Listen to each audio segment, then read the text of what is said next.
Welcome to Let Me Fix This. Enjoy the video. You start by preparing the file and taking the first actionable strokes. Open your 300-600 DPI linear on its own layer, then create a new ink layer above it.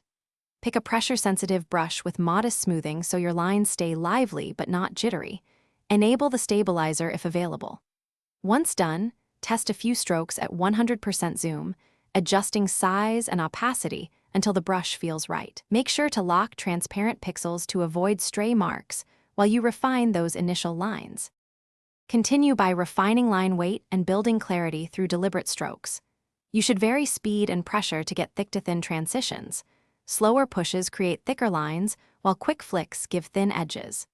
Use brush taper or stroke taper controls for neat beginnings and endings, and turn on ink assist or vector layers if you want editable curves.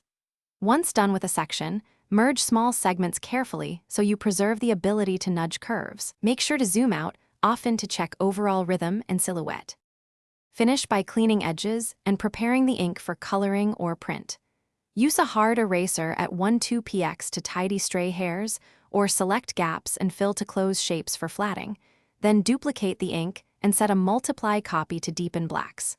Once done, apply a tiny Gaussian blur only if you need to remove pixelation. If you run into jitter or wobbly lines, redraw on a vector path and apply the stroke function or lower smoothing and retrace slowly.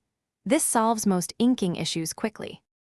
Thanks for watching. If you found this helpful, don't forget to like and subscribe.